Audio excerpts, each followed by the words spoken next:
Greetings, cinephiles. Are you looking for a movie analysis podcast that stands above the rest? Then look no further than Collateral Cinema, the only movie podcast that matters. We analyze good movies, we analyze bad movies, and yes, we also analyze the in-betweens of the world of cinema. So if you like what you hear, find us on Facebook, Instagram, and Twitter. And listen to us on Apple Podcasts, Spotify, Google Podcasts, and wherever you get your podcasts. And yes, my friends, we are 420 friendly. So when you listen to us, smoke it if you've got it. And now, here's a new episode of Collateral Gaming. The show starts right now. I'm Ashley Chancellor. I'm Beau Maddox. And I'm Megan Gomez. And this is Collateral Gaming Season 5. Woo! Woo!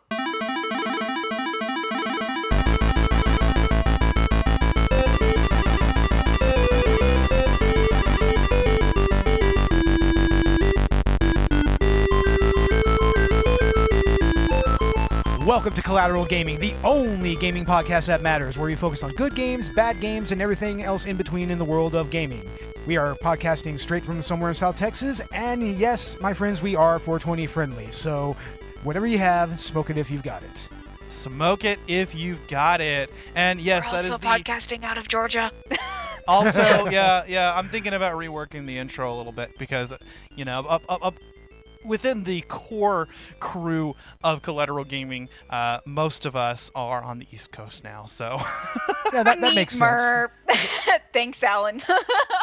In fact, you know, y'all motherfuckers in Georgia outnumber me, and that's just downright infuriating. But it's okay, because I may possibly be relocating to somewhere else as well due to occupational developments. But that's a story for another time.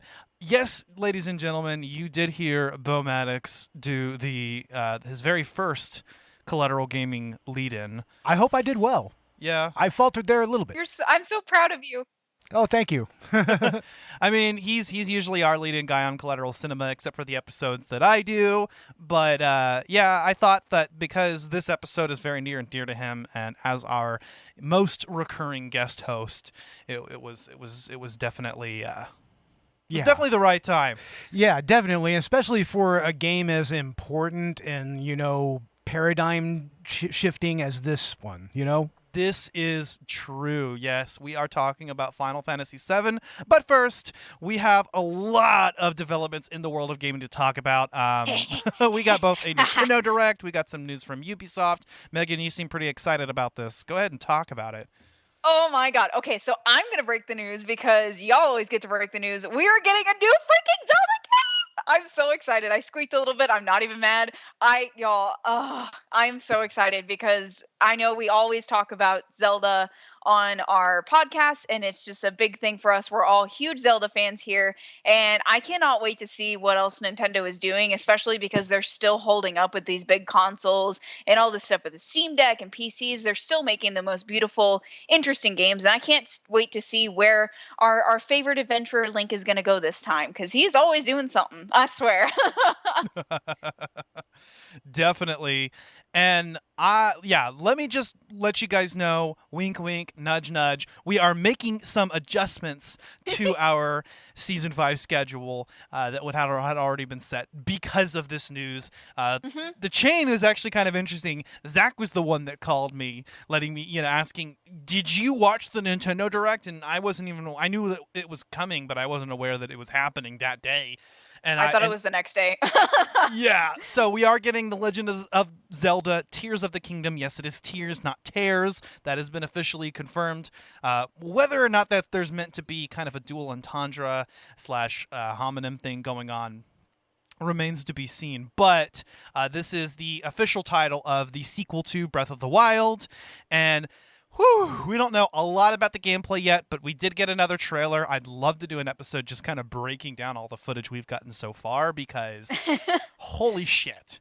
Yeah, it's a lot. We are definitely going to be including that as soon as it comes out. Cannot wait.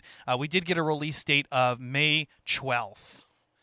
So, yeah, it's happening. Wait, birthday present for me. It's funny because Zach texted me, or he called me, and he was excited because he thought it was coming out on his birthday because he read it as 12/5.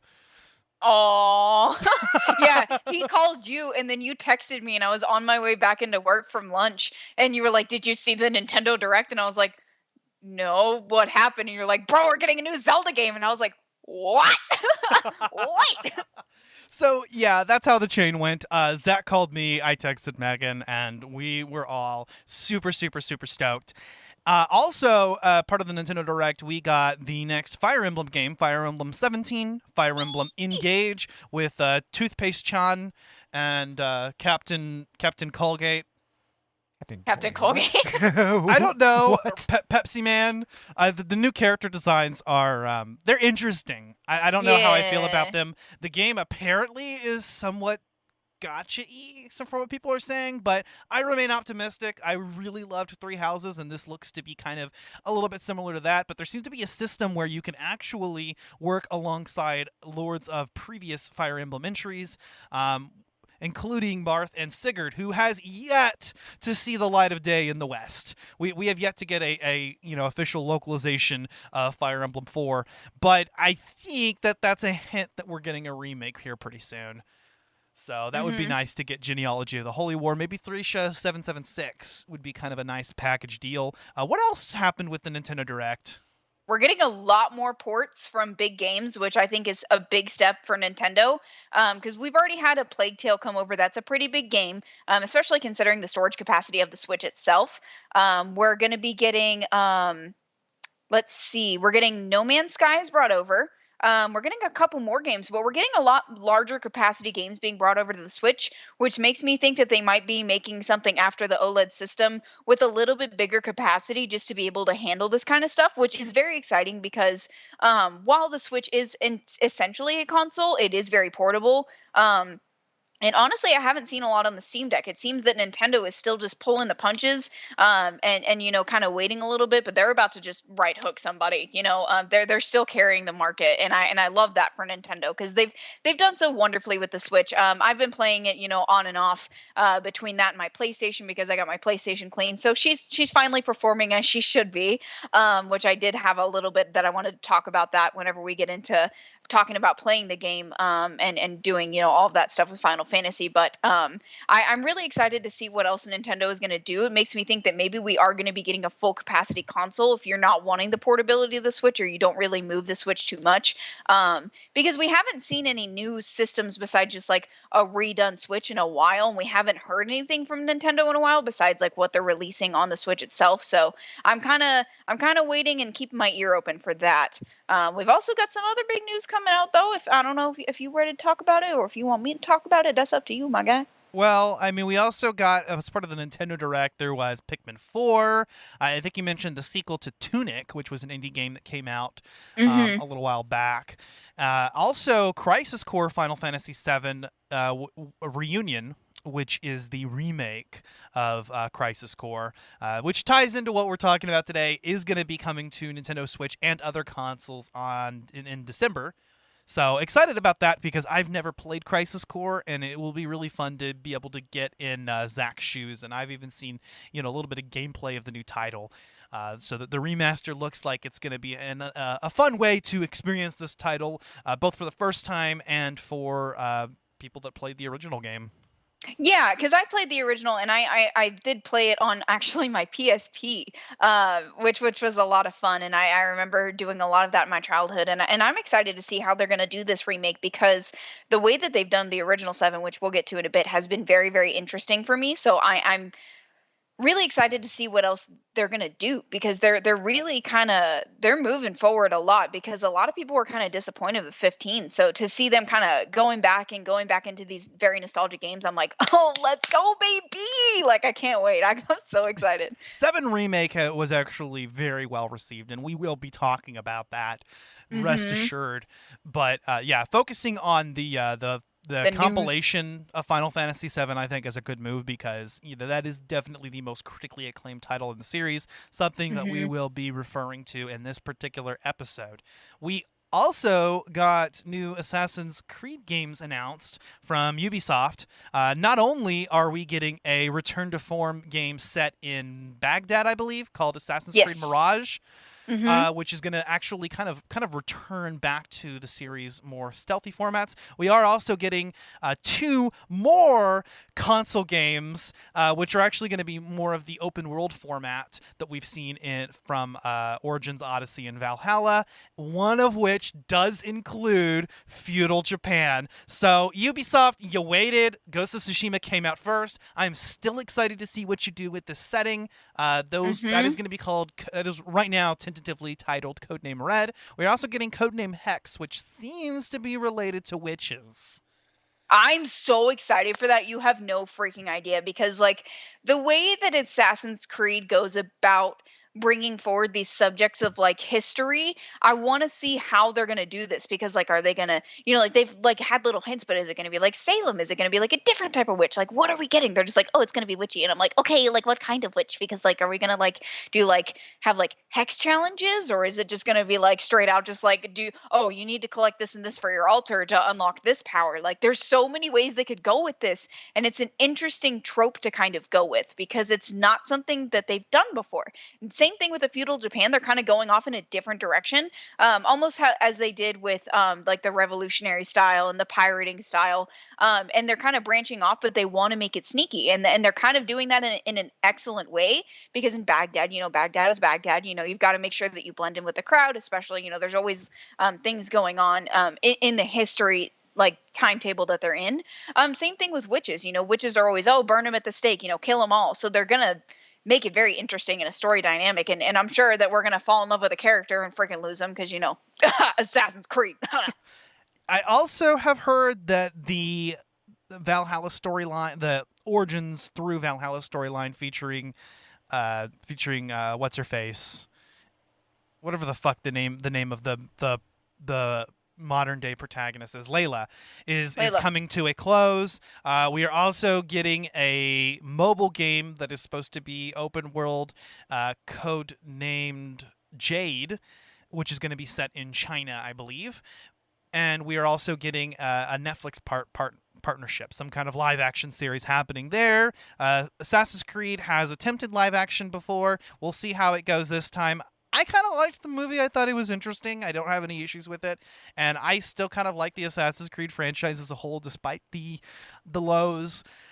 I like the direction that they're going. I like the whole announcing what we're doing over the next, few years thing, kind of very similar to what Marvel Studios has been doing. And it also looks like they're actually catering to their fans a little bit.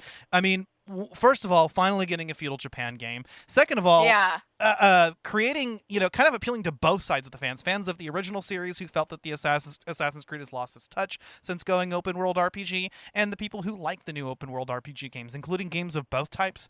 I think that's the best way to appeal all of your audience.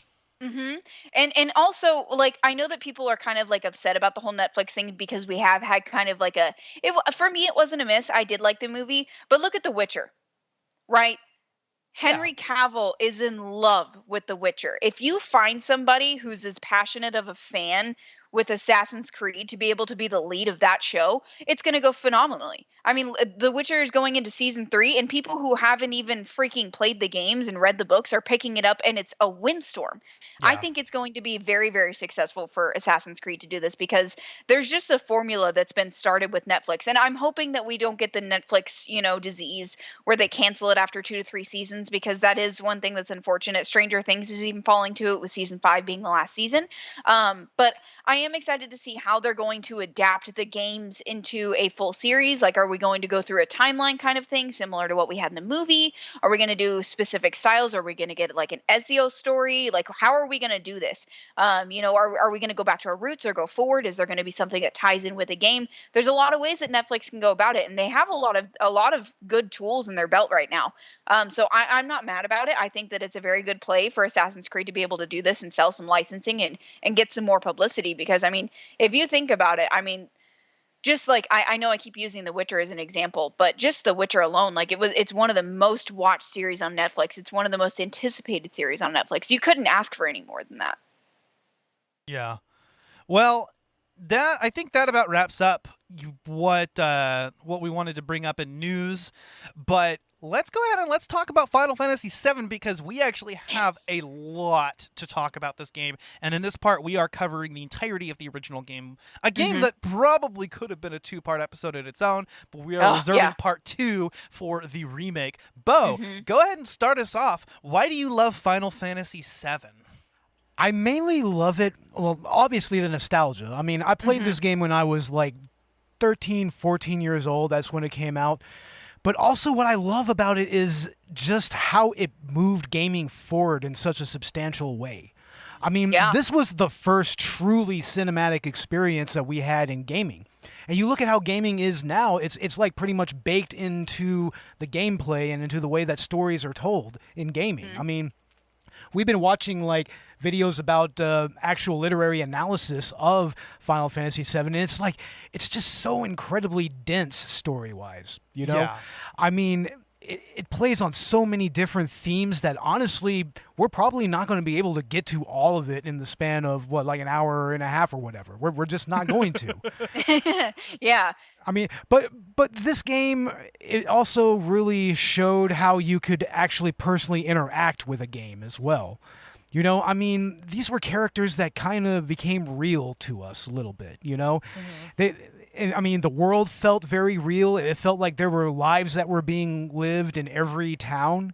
Like, going around, the most interesting thing was going around and talking to people in you know, in different towns and everything. Yes. And getting a feel for the culture of every town, because every town, every region in this world has its own kind of culture, its own historical place in the world.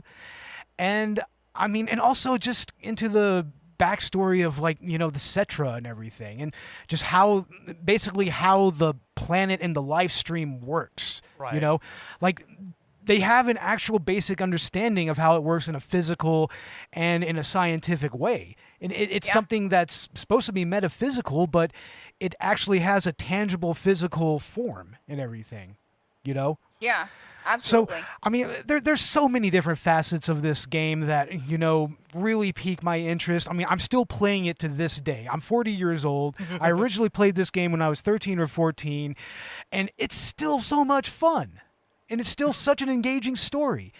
And to see it being remade and to have the story kind of expounded upon and expanded and or whatnot, I mean, it's great to see that happening.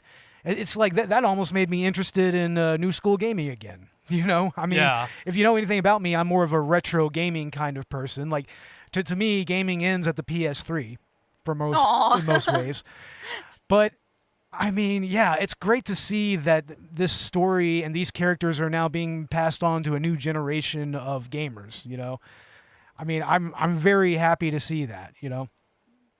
Yeah, it's so important, especially as the people who grew up playing these games become parents, you know, and I know there's a lot of people out there that are you know, in the millennial age that are having kids, and you know, that like they just, oh yeah, it was this game, and it's very hard to explain a video game, especially to a child. You know, it's not easy to do. It's a lot easier to be able to like pull a story forward and remake a game instead of explaining it, you know, as a parent, because a lot of people who play this game, you know, are now becoming parents, and it's like, I want to be able to experience this with my child. I want to be able to explain this to my children. And, you know, especially as an avid gamer myself, and I still play to this day, I definitely want to be able to share these types of stories. And I am so incredibly inspired at points by these developers, by being able to create a full capacity world and a culture and languages and things like that you know, you normally only see in like movies and TV shows. Like, for example, like Stargate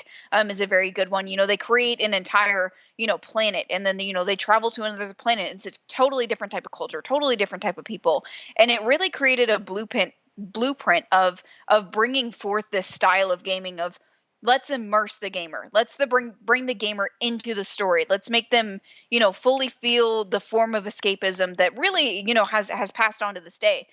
For example, my favorite game to talk about, my favorite game series to talk about, will never not be my favorite, is Horizon Zero Dawn. You fall in love with the characters. You fall in love with the culture and the just absolute immersion of the game, because it really brings you out of your own mind and makes you just, fully relax, and you can, relate to these people. And I feel like a lot of people got that, even in a game like this, where there was a lot of different things going on. 1 year after this game was the release of Ocarina of freaking Time. So it's True. like Yeah. the capacity that they were giving at 1997 coming forward now to 2022 is just incredible. And the fact that they're able to continue to build onto it. And I think that the developers of Final Fantasy are just so excellent at being able to create its own rich story per game.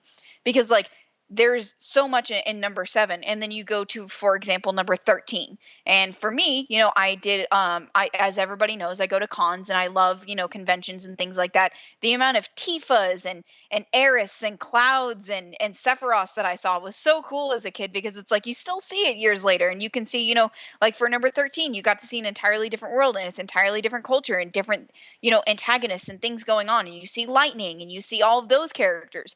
But one thing that they always keep is the fucking chocobos, and I love that shit, just saying. Oh, yeah, I stand chocobos myself, man. Chocobo breeding, by the way, great little gameplay mechanic in this game.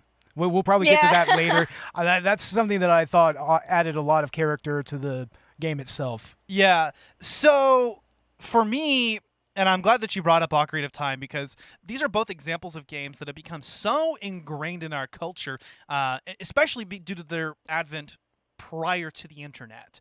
And a notable example being the numerous fan theories about being able to resurrect Aerith, or being able to get the Triforce in Ocarina of Time. These are predominant discussions that still happen today. I mean, everybody knows it's all bullshit, but it's something that's still talked about and something that everyone can relate to. And Final Fantasy VII is monumental in the way that it took JRPGs, a genre of games that were not nearly as popular in the West beforehand, and actually piqued interest in them. Like Ocarina of Time, this was the game in the series to bring the franchise into 3D, to bring it onto the new generation of 32-bit, 64-bit hardware. And I think that made a huge difference. And it's why we actually started getting interest in some previous JRPG, like the previous Final Fantasy games or Chrono Trigger. Final Fantasy VII is responsible for that. Prior to that, half of the Final Fantasy games hadn't even been localized. Final Fantasy III was actually what? It was actually Final Fantasy VI.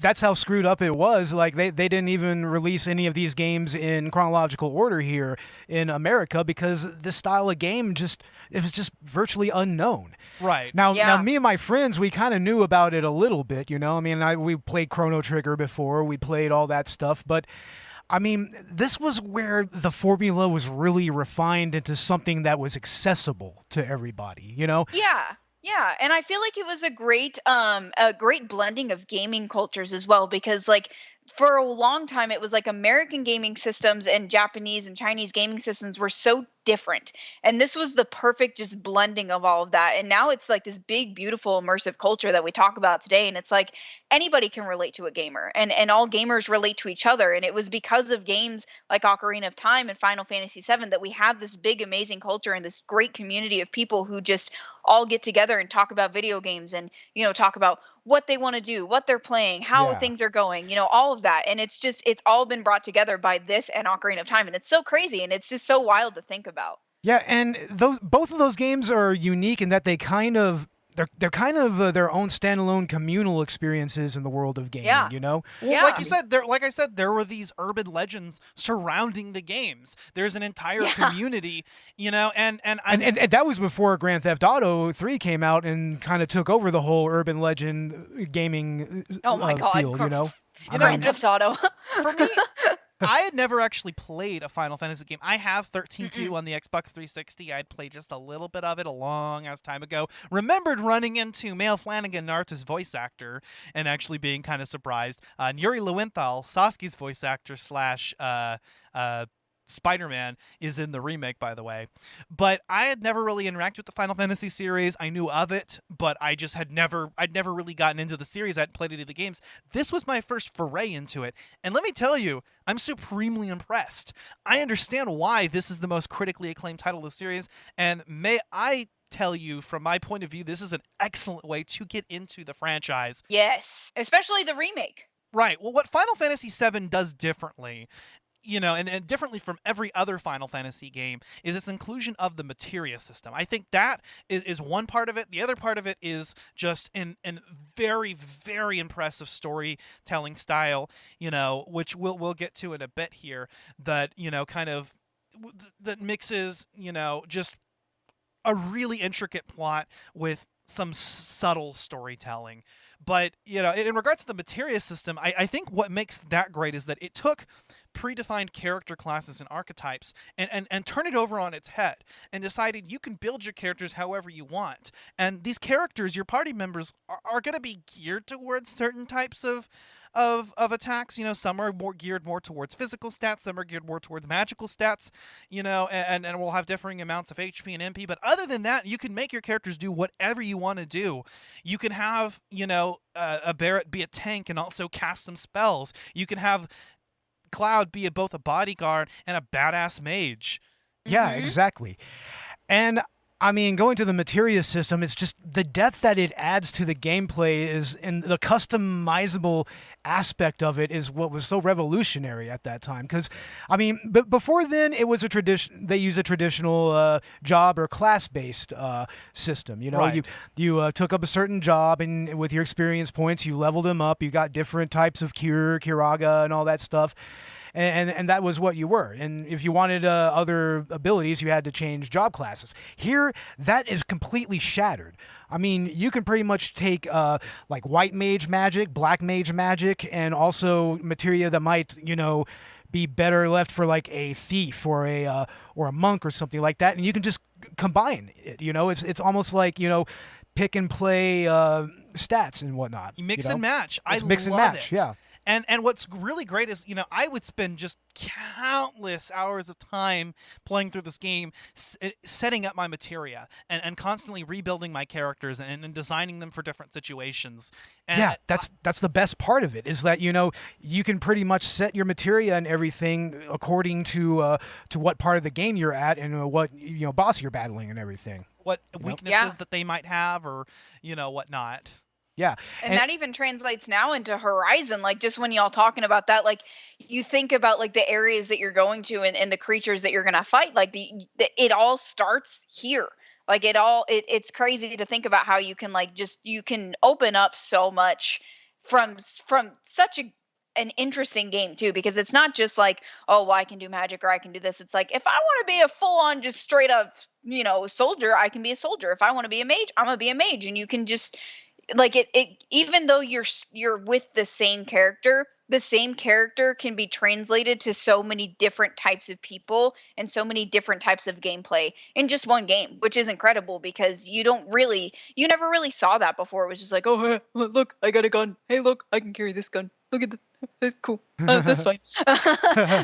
Final Fantasy VII is also notable for introducing a more futuristic setting to the franchise. Yes. Well, what's interesting to me is that it's almost like this weird inversion of steampunk where, you don't have the gothic Victorian aspect to it. It's more like the ultimate combination of cyberpunk and steampunk in a way.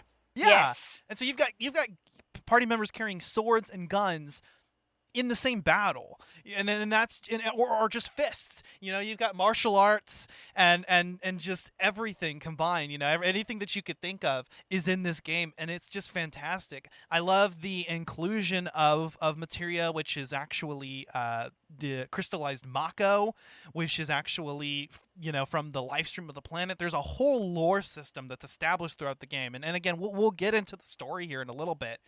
But it is just so cool how all of these aspects of the story are integrated into gameplay, and it's done so well in that three-dimensional environment. I mean, with the way that they were able to take 3D characters and put them onto pre-rendered backgrounds, not dissimilar to some of the early Resident Evil games. In fact, it was actually lifted from the first Resident Evil. That's what inspired it. It actually allows for a form of storytelling that just...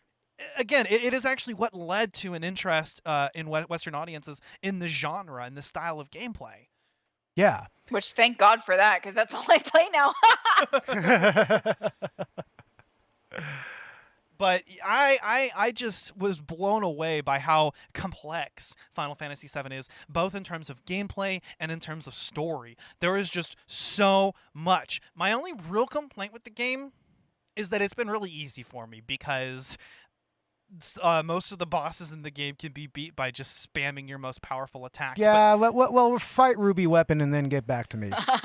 Yeah, so quick confession, this game is so long, I haven't actually completely finished it yet. I got to the Northern Crater, I pretty much did everything I wanted to do there, and I got to the point of no return. I'm consulting a guide, but not following it step for step, because I kind of want to explore the game on my own, but I think it's worth it to check out a guide if you're playing this game for the first time, because there's going to be a lot of permanently missable items, and it's also going to tell you, what materia are going to be best for what areas or boss fights that you're about to experience. Because a lot of times the game will just throw you into a fight, and, you don't even know, maybe this boss is weak against lightning. Well, shit, I wish I had equipped lightning materia. Let me go reload my save file.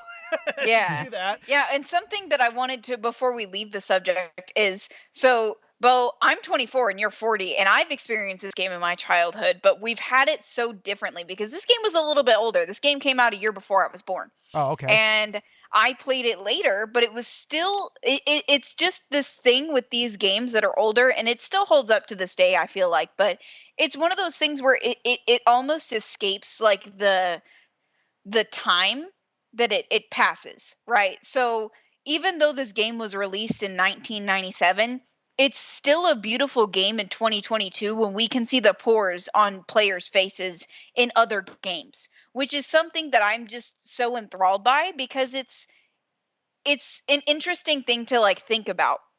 And the fact that we both played this in our childhoods, and you were already a full grown adult by the time I was born, Yeah. and like played this game as a child, and you still wanted to play this game and still had experiences with this game later on, and I was just now picking up the game for the first time, is wild. And I can tell you right now, like, playing this game now in my 40s, it hits completely differently. Cause, It does. and especially in the current culture of gaming right now, where everybody was just like, oh, gaming shouldn't be so political. It's like, motherfuckers, go back and play Final Fantasy VII. What are you talking 25 about? years ago. By the way, Final Fantasy VII is celebrating its 25th anniversary this month. That's why we're doing it. Yeah. And that's why I finally Yeah. caved into Beau, begging me to do this game for the past couple seasons. Yeah, definitely, because I've really wanted to talk about it. I've been begging about Final Fantasy for a couple seasons now as well, because it is one of my favorite franchises. And actually, talking about the culture and everything, I have wanted to cosplay Aerith and Tifa for so long.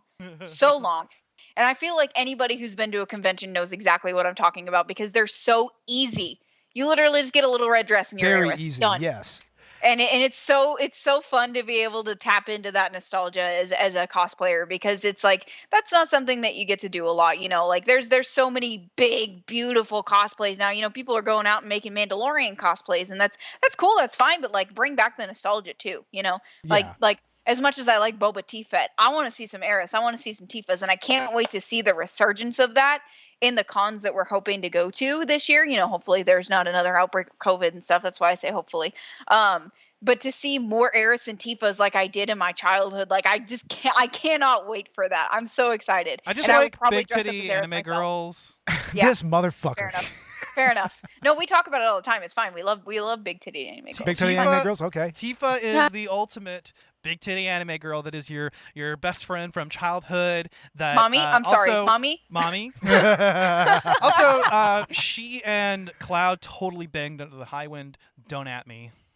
I'm not so sure that that's a controversial opinion in the world of gaming. I think the Aerith stands seem to think that I guess they just want Cloud to suffer, and even though Aerith died, he should never be happy again or be in love with anybody else. Because I like the dynamic between Cloud and Aerith too. Don't get me wrong, but I'm a sucker for that childhood friend thing. I gotta say, and Yeah. Tifa, Yeah. honestly, I don't think that they were ever going to let Aerith and Cloud hook up, even if she did survive.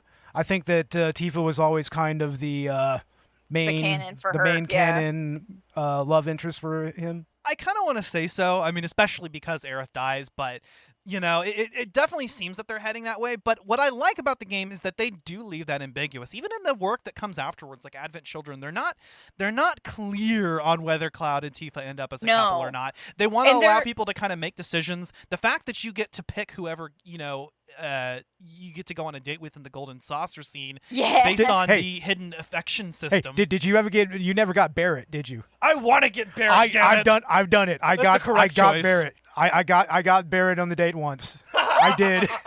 It was fucking hilarious. Fuck yeah. Also, you can get Yuffie and she gives you a kiss. Aw. Oh, I love Yuffie. She's so pretty. Mommy, I'm sorry, mommy. Aw.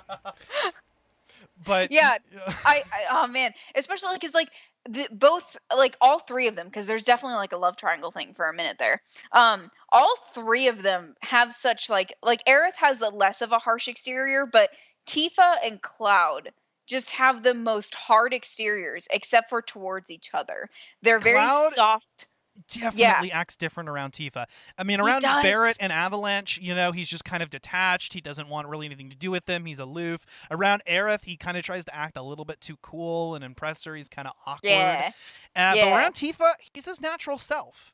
Yes. And I think that that's really beautiful. I think that there's something special about the fact that she's the one that pulls him out of his funk later and kind of resolves his identity crisis for him. I think there's something very special going on there. And I was inclined to choose Tifa. Tifa was the one in my very first playthrough on Beau's PlayStation Classic. Yeah. I wanted to go after Tifa. Now, when I started playing the game again on the Switch, which is a great port, by the way, I kind of wanted to try things out differently, so I went with Aerith, and that's the one that I actually went all the way through. But I'm happy to report that even though I got Aerith in the Golden Saucer date scene, I did get the more romantically inclined scene with Tifa later on the Highwind, and I'm really glad that happened. I just kept Tifa in my party as much as possible, and I was nice to her as long as it didn't take away from my affection points with Aerith.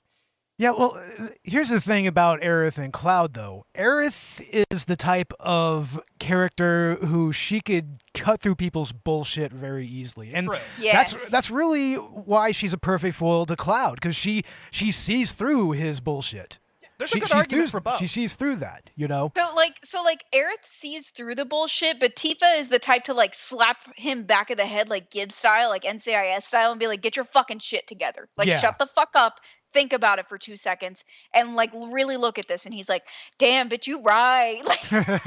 and Aerith's just like, "Yeah, no, I know you're fucking lying to me, but anyways, let's go on and talk about something that I'm interested in." She's a little bit self-centered in my opinion in a lot of the scenes, and I feel like Tifa's more giving and more love. She's a very harsh woman, don't get me wrong. She could literally glare at you and cut you just with a glare. But she has a very soft giving persona, and she gives that in a way of being like, "Hey, don't fuck this up. Shut up.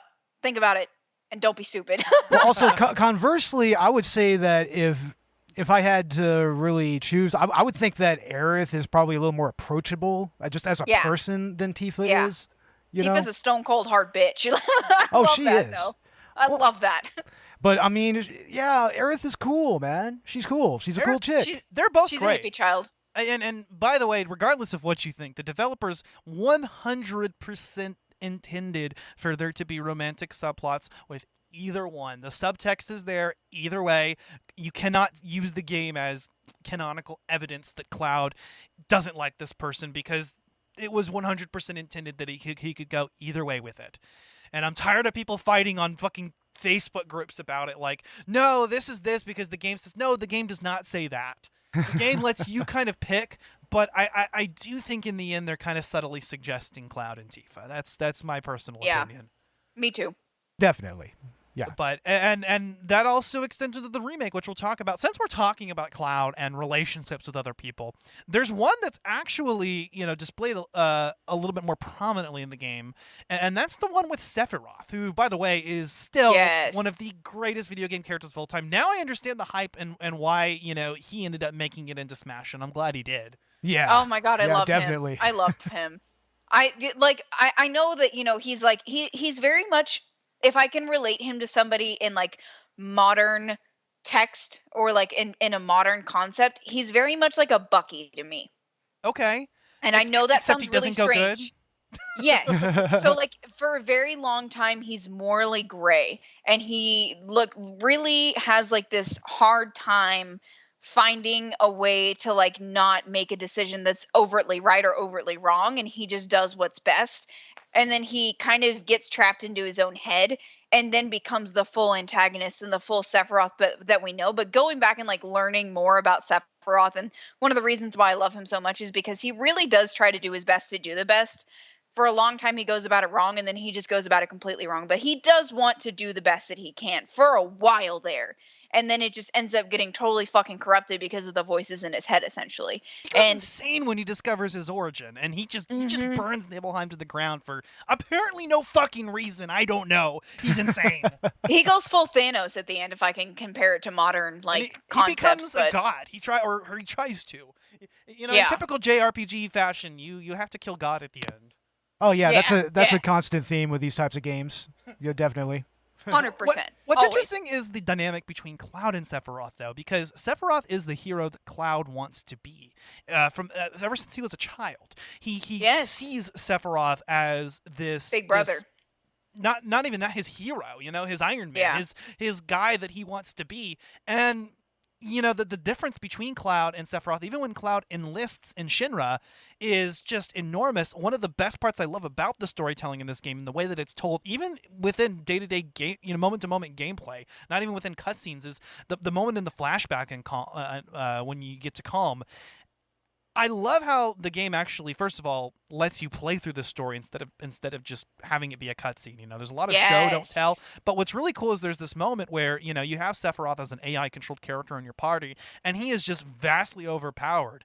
Cloud can Mhm. barely put a dent in monsters, is probably going to die within battle and have Sephiroth have to revive him. But Sephiroth just takes away at these enemies, and then later on back in the present, even after all of this time, once you leave Midgar, there's this enemy, the Midgar Zala, this fucking serpent that comes after you that is just near unbeatable at that point in the game. It will take your party completely out, and you need to get on a chocobo to try to evade it. That's the best way to move it. But Sephiroth fucking impaled one on a tree. Yep. Like it's nothing. Just shows the difference between Cloud and Sephiroth is just enormous, and it just kind of further leads to Cloud's identity crisis that is central to the plot of the game. Yes. Yeah, it's like all the disassociative states that he gets into throughout the game. Like it's kind of a little more pronounced in the remake, Yeah. but here in this game, I mean, whenever he freaks out, you're just like, whoa, like what's going on, dude? Yeah. Where are you actually from? Who actually are you? You know? Yes. And of course, I mean, especially with Yes. identity playing such a huge role in this game, that's one of the major themes Yes. of this game. I mean, he's essentially just a blank slate in the end. That's really what He Cloud is. is. Yeah, it's like, who are you after all of this? Who really is Cloud? And I'm so intrigued by that, because it really is, and I know this is going to sound very strange, but it reminds me very much of like soldiers who are reinitiating back into society, and like getting back into society after being at war for so long. And you know, being the spouse of a veteran, I've you know, like Alan, you know, has been out for a long time, but he's told me about how like different your brain thinks, and you know, you are an essentially like changed person when you join the military, and that's the same thing with this. And you know, it's like, who are you after the guns? Who are you after the fights? Who are you after all of these things? And it's very, very interesting to see how they bring that forth, especially in a JRPG game, because you know, it's a, you know, they do have, you know, armies in Japan, but it's not the same. Like the American army is very different. And I love that, you know, that's something that I can compare that to, and that's something that, like, if I'm talking with somebody about, like, you know, like identity and things like that, like, who are you? Like, I do bring up like the points in this game where it's like, who do you become? How do you change as a person? How do you build yourself back up after going through something so intense? Because like he's been, you know, trying to be this perfect image of the perfect soldier, and just trying to be so much like Sephiroth that he ends up breaking himself apart, and he loses his own identity. He doesn't know who he is anymore. And it's the most interesting thing that I can get out of storytelling for a game, because it's not like, I know who I am, I'm this person. He's like, who the fuck am I? What am I? Yeah. I don't even know. Interesting too, because right now on the TV we actually have the scene right before what you're actually looking at right now, but Yeah. there's a part of the game, and it kind of ties into the way that the game, interweaves gameplay into the story. But there's a part where Sephiroth is basically using the Genova cells in Cloud's body to control him, and there's a point where everything you do, no matter what, is going to lead Cloud to try to kill Aerith, and there's nothing you can do. Every button you press just leads to him closer to being able to do that. I love how the story is explored in that way, and again, it's another dynamic between Cloud and Sephiroth. Sephiroth owns him. He does. He tries so hard to be him, and then he ends up being owned by him, and it's almost like this hero child kind of setting to this slave owner setting where he's like, I am enslaved by the thought of Sephiroth and the being of Sephiroth, which is so weird but so interesting.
And it is definitely a slow burn. The remake features Sephiroth much more prominently early in the story, and there is a whole different way that it goes about telling that story, for better or for worse. But in this game, what I do like about it, what I like about the original and the way that they approached it here, is that Sephiroth is a name that pops up throughout the first, part of the story, throughout the Midgar segment.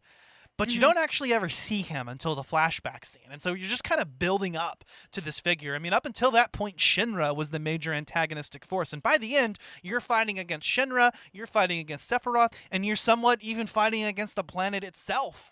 Yeah, with all the weapons that come out of the woodwork because the planet's trying to defend itself. The remake blurs that line even more about whether or not, you're kind of on the side of the planet or not, because ultimately they're trying to save the planet. But the planet also has its own ideas about how it wants to preserve its own existence. And we will talk about that in part 2. Another critical point in the story, of course, the one we have to talk about, the loss of Aerith. From both a gameplay and a story perspective, regardless of who you shipped Cloud with. I mean, Aerith is an endearing character. Every member of the party misses her, continues to feel her presence throughout the rest of the game. But what's really interesting, and the way that they tie that into the gameplay experience, is that out of all the characters in the game, Aerith is the party member that it most fits an archetype. She is your dedicated healer. She's built to be your dedicated healer, your white mage. And she has, not as good physical stats, but she has the highest magic and spirit stats in the entire game. You should keep her in the back and let her heal up the rest of your party.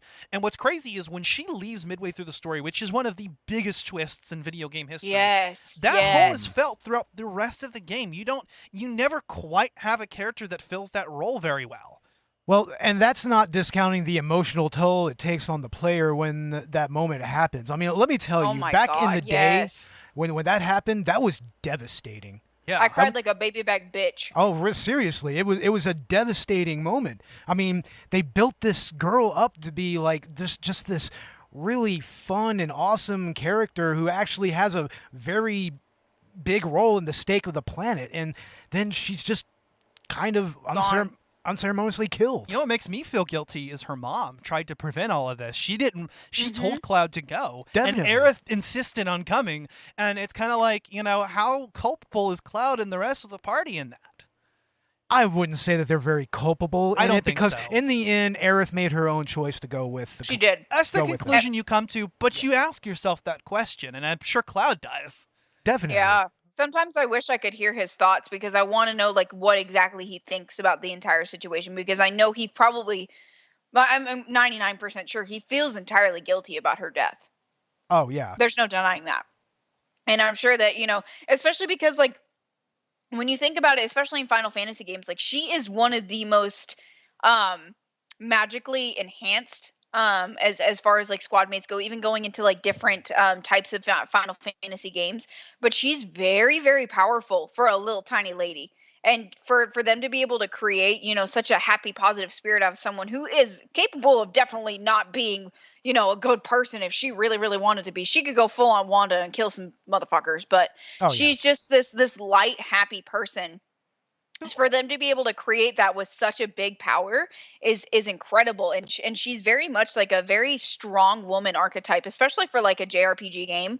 And she's just so enthralling as a character, and like and I agree with both of y'all. The loss that you feel when you lose Aerith, like it's like is if like when you're a child, if you lose like like an aunt or an uncle or a parent or grandparent, it's like no one ever makes like a food the same way they do. It's like for me, like I can never make a fried egg the same way my granny made it, or egg in a hole the same way my granny made it. I can try as much as I want to, but I can't do it. Wasn't it Tetsuya Nomura or one of the developers who Hironobu Sakaguchi. Okay, it was Sakaguchi actually. The death of Aerith was inspired by the death of his mother. His mother died while they were making Final Fantasy III. Here in the States, it was Final Fantasy III. But, I mean, and he really wanted to kind of really convey Capture what that loss feels like. And he nailed it on the head, especially in a game that old and with that type of technology. And it's all based on the story elements, God, this game gets so deep. And before we forget to talk about it, okay, this game opens up with you joining eco-terrorists. One of the main villain factors, one of the main antagonistic forces in this game is a corporation that has control over the government, where the mayor is little more than a figurehead. It doesn't get more political than Final Fantasy VII. I'm sorry, this game was leftist as fuck. This game was based as fuck back in the day. And Barrett is based as fuck. Oh man, he is so gung ho fucking anarcho-environmentalist. It's fucking amazing to watch. What a fucking Chad. Maybe my favorite character. He probably he full on like football tackles people for not using reusable grocery bags. Yeah, exactly. and I kind of relate to him a little bit because he's got a daughter, and that's his ultimate goal. I mean, Cloud actually brings up at one point towards the end of the story that you don't even necessarily need to want to altruistically save the world. Have a personal motivation. He's just trying to settle the score. And Barrett just wants to keep his daughter safe. He wants a world for his daughter, his adoptive daughter, Marlene, I might add, who was the daughter of his best friend. Dine. He just wants her to grow up and be happy, and I connect to that so much as a father. I get it. Mm-hmm. I have a little girl that's not, that's probably around the same age, maybe. How old is Marlene supposed to be? I think she's supposed to be like 5 or 6. Okay, maybe. so she's a little. Yeah. Okay, so Marlene's actually a little bit older. My kid's 3, but I understand. When you have a kid that little, you just want to protect them. And Barrett feels this immense sense of guilt for not being able to be there, but he's like, I'm sorry, baby. I gotta save the world. Yeah, exactly. Even like as a step parent, and that kid didn't come out of me, but that's my baby. If I can do something to make sure that she's safe and she's gonna be able to grow up and be a happy person, I'm gonna fucking do it. I'm going to do everything that I can, whatever I need to do. If it means working extra hours, working until my nails come off of my fingertips, like I will do it because she deserves happiness and she needs that. And that's my personal goal. And I always make, Alan and my stepdaughter, the forefront of like what I do. So like to see him do that as the capacity of an adopted father really resonates to me personally, because it's like, that kid didn't come out of me, but that's my baby. Don't talk about my baby. I'm exactly going to get the 1-2. And I gotta say that at least in the remake, they make their relationship even more wholesome. Yes. I was just like, oh, yay. I've only done the intro, so like I'm very excited to see that because I have been waiting for this remake for a very long time. And when I saw that they were doing the remake, I screeched like a banshee for probably a full 10 minutes and almost fainted because I screamed so much. Like I was very excited. And I love that they are able to create a capacity like this of just showing like the full extent of like love and grief and like all of these things that like we all go through as humans. Like humans are very, very emotional, even if they don't want to admit it. If people want to say they're cold hard exterior, like internally, like they have a lot of boxes that are about to explode. And the fact that they're able to bring forth and like show you like a relationship like that is just, it's incredible to me. Yeah, and I will say for a game that already was pushing the technical limitations of its time, to be remade in a capacity, and with today's technology is really exciting. What I love about Final Fantasy VII is that, it really pushed the boundary for a story that you could tell. And at the time, this was groundbreaking. Those FMV cutscenes that were pre-rendered, by today's standards, they may not look as impressive, but hell, I think that they hold up. And also the way that they actually integrated cutscenes into the gameplay itself. This was among the first games to really do that. Yeah. Nowadays, that's a very, very common thing. Very common. It's like everyday kind of thing. We're like, oh, cutscene, cool. Yeah, and this is what Final Fantasy VII kind of innovated. Look what the battle system was able to do. JRPGs prior to this, relied a lot on imagination. You never really saw what was going on. In this game, we actually were able to have these battle scenes, which are fully modeled in 3D so that you can really take advantage of all of those extra angles. And you really get these full cinematic experiences, whether you're casting a spell or conjuring a very powerful summon. Some of these animations are extremely long, and it is just such a joy to witness that. Yeah. Can we talk about some of the summons? Yes, we can. Because there are some amazing summons here. Amazing the summons like going back and like playing it on a port and then like comparing it to like my experience as a gamer now, especially like I've been talking, especially in the break, about like my experience as a gamer and like how I recommend things to other people and just the culture in itself and things like that, because we do talk a lot about that on the podcast and we love to share our experiences and things like that on the podcast. I think that it's so crazy. And it just it bewilders me that there's like I can tie an experience from a game from 97 to, for example, 2011 in Skyrim, like the way that you can like just push your hand out and summon an ice Atronach from Skyrim. It's based on fucking Final Fantasy VII, and you're like, oh my god, this really was the flour in my fucking bread. And Holy of course, shit. you have your typical, you have your returning summons, your familiar faces, your Ifrit, your Shiva, your Bahamut, but then you even have some new faces and some new variations. There are 3 versions of Bahamut, and they're all fucking cool as hell. Oh, yeah. Did you ever get the Chocobo summon? Yeah, Chocobo. It's so fun. It's so fun. Like, have you ever got the fat Chocobo? No. Yeah, no. Sometimes it'll conjure up a fat Chocobo that'll just come down and just land on your enemies. Yeah, they actually Like make that into a Snorlax? separate summon in the remake. Yeah, but yeah. In this one, I believe that there's a random chance that can happen, that you can get a fat Chocobo. What? Yeah. I never knew that. I love that. Oh my god, it's like a Snorlax, but it's a fucking Chocobo. Oh my god. I need to. I'm playing the remake right now. Yeah, or look it up on YouTube. They probably have footage of it. Speaking of Chocobos, there's a whole Chocobo side quest.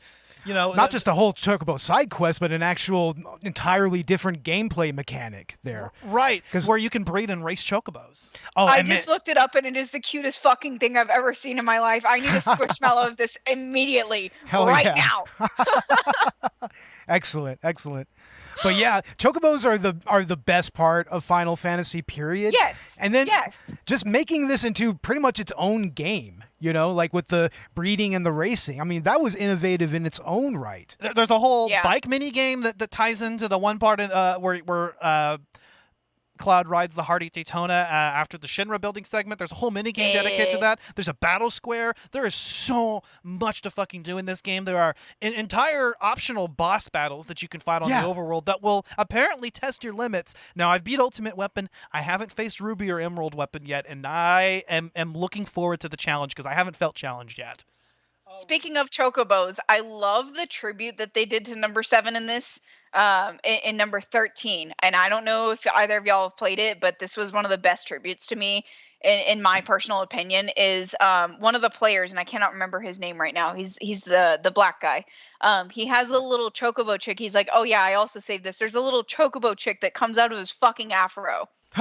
Nice. It is the cutest thing, and it's like reminiscent of like the chocobos like running all around you and stuff whenever you're breeding them and stuff. So it's like a callback to like the chocobo breeding and like having like the chocobo chicks and stuff, which I thought was the cutest fucking thing ever. Like, thank you Final Fantasy for doing that for me, because I fucking needed that shit. Yeah, man, the breeding element in and of itself is interesting because of all the different variations of chocobos that you can actually create. Right. You know, and they all have different abilities. Like, I mean, a blue chocobo is mostly going to go over water. There's going to be certain chocobos that can go over mountains. And then you start getting into gold, into black, gold, and even rainbow chocobos, and then they can pretty much do anything. Yeah. Rainbow chocobo is the best. Don't at me. Oh, yeah, the rainbow chocobo is the shit. Like, totally. My favorite. Yeah. Yep.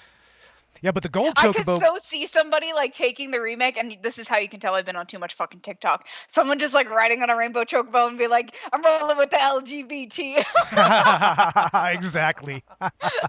We're here for it. It's the pride chocobo. Pride chocobo.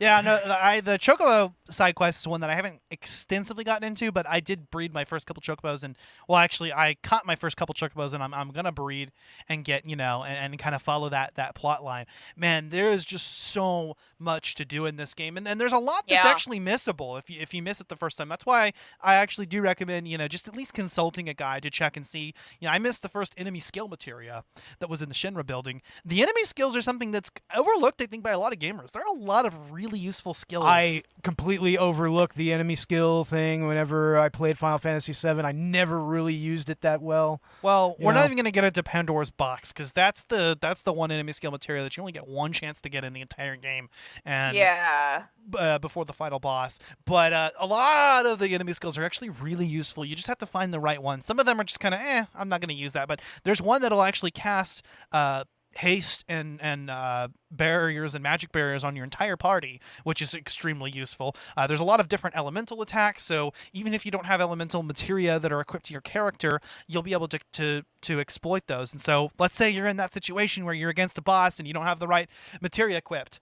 Well, now you have your enemy skill materia to fall back on. With the loss of Aerith and her fantastic limit breaks, there are some enemy skill materia that can circumvent that and allow you to heal and cure status effects of your party all at the same time. So yeah, I would give it a shot. That's another one that, you know, kind of is going to be more helpful with a guide. That way you don't miss out on some of the better enemy skill materias in the game. Some of them you actually have to manipulate enemies into casting those on you. They won't naturally use those abilities in battle.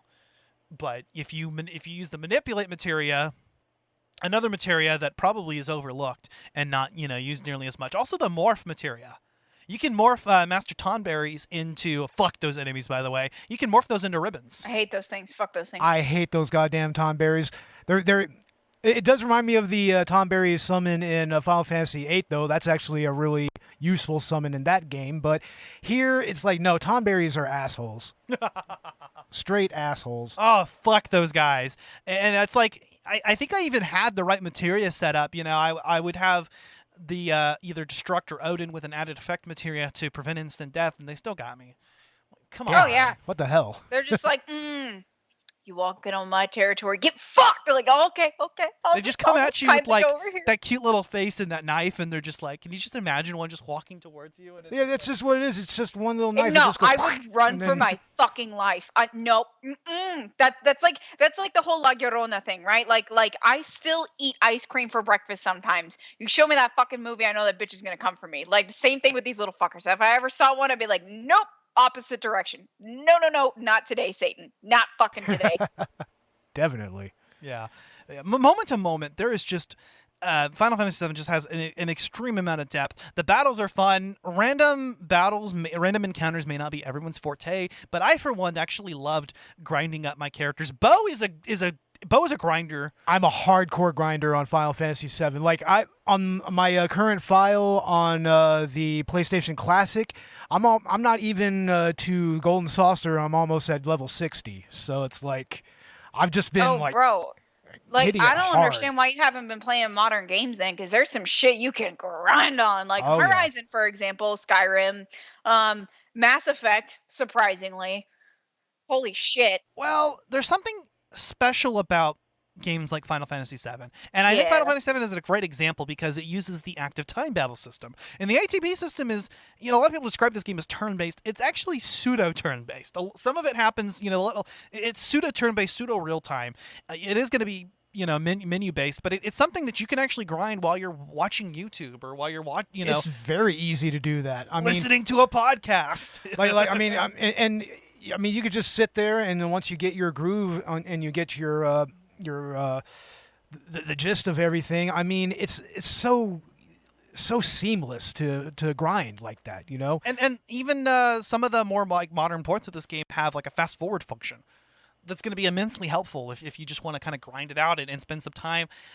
If you want to grind out your limit breaks, there's even a way to refill those gauges and your health and your MP. And my rule of thumb is it's okay to use cheats if the gameplay is hampering your ability to have fun. Go ahead and use what's been accessible to you. For instance, I don't like the fact that I can like instantly heal my health and MP if I wanted to. I'd rather just die it out. But like if I'm just trying to grind out those limit breaks, hell yeah, I'm not going to spend time waiting. Look, games of that time made it too fucking easy. Like, if you press the Z button 3 times in Harvest Moon Wonderful Life, you got 99 of every fucking item. They shouldn't have done that shit, but they did.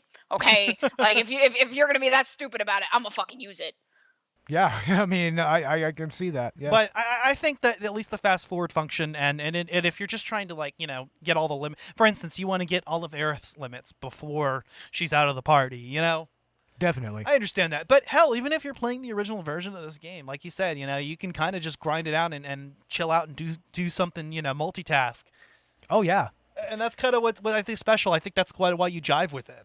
Yeah, and then there's the fact that, based on what region you're at, you're going to encounter different enemies with different levels of experience, and they give larger payouts of AP and XP and everything. I mean, like, for instance, like, the classic grinding exploit in this game is running around outside of Mideel and fighting those. Like, you can gain levels really quickly. At least up until you get the Sunken Galnica or the Northern Cave. Yeah, Mideel is a great spot for farming I XP. do that shit to this day with games. Like in Horizon Zero Dawn, I will literally just run around in the fucking the Nora Blessed Land and get to like level 15 before I fight that first fucking Sawtooth. Like, get fucked. I'm level building. I don't care. And it's because of this game. They're meant to be played that way.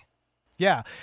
And it also helps with all the different types of materia that will actually affect your HP and your MP. I mean, I had one time on my original old G PlayStation file for Final Fantasy VII, I had all my characters up to 9,999 HP and 999 MP. Fuck yeah. Like, and also like max out all their stats. Like I was very bored as a kid. I had a lot of time on my hands, so I was able to really pour a lot of different.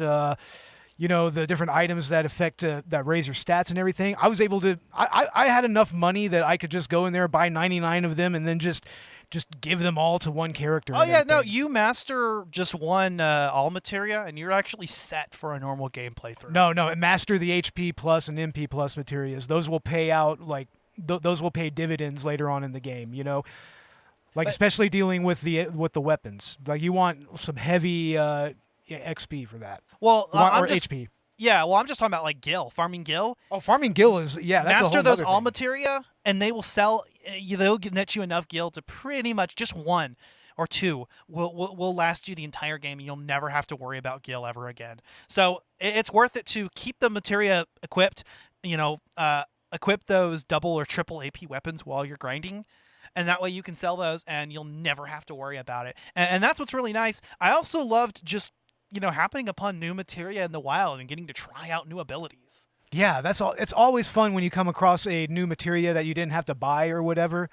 It's like it's either given to you or you find it in a cave. You're just like, ooh. I'd buy everything new in the shop just to try it. I'd try it and see what it was, and be like, okay, I'm never going to use an exit materia. I'm not going to run away from battles. Fuck that. But I have it, Yeah. And then I think that there's a bonus. I think that's how you get the master the master magic materials, you have to actually master every magic, every green materia. Yeah. Oh, So- I've done that before. On my old school file. use the shit out of exit materia because I'm a scared little baby back bitch. It's fine. I'm like, oh shit, I'm gonna die. Never Well, then mind. your chocobuckle enemy skill will actually be really high level. That's Yeah. true. Also, on the note of grinding characters up and raising them up to their max stats, Barrett and Vincent can actually overflow glitch with their ultimate weapons. Oh yeah. So you can actually instant kill some enemies by just dealing that much damage that it turns into a negative value. That is a lot of people actually struggle to do that. With Vincent, you have to grind hundreds of thousands of kills to get there, but you can do it. But with Barrett, just equip all of your maxed out materia on his missing score weapon, Yeah. and apparently you can overflow. Oh, definitely. So there are some game breaking characters. I fucking love Barrett though. He's just great, and He's I one love of the best fact that party you- members. He Honestly. is. Like, he's like your tank, and he's just like, yeah, bro, I got you, man. Like, give me like 25 seconds and a beer. I got this. Like, okay, you got it, buddy. I like him in the remake, especially. Yes. When he's fighting, he's like, "That's why I couldn't get this." Yeah. He also does the fanfare, and so at the end of some battles, he'll go ba ba ba ba ba ba ba ba. Yeah. he's the most sarcastic character, and I love that about him because he's like the comedic relief, and I very much am that person. Like, I literally am the resident goofball, so I resonate with him a lot, and I know that I'm just always goofy all the time. Even in it, I can be serious, but I don't like to be because life is too serious, and he's just very much that type of person. So he's always been my favorite squad mate, like every time. I don't give a fuck. That's Also, my bestie. let's talk about the soundtrack too. Oh, and Megan, I man. know that this is going to be a topic that 'cause I think this is one of the best soundtracks of all time. I mean, Beau actually leaves the main theme on, and like that's kind of just become like part of coming over to his house is just hearing that Final Fantasy main theme. I'm pretty partial to the battle theme. I love it. Ba ba ba ba Yeah. ba ba ba ba da da da da da.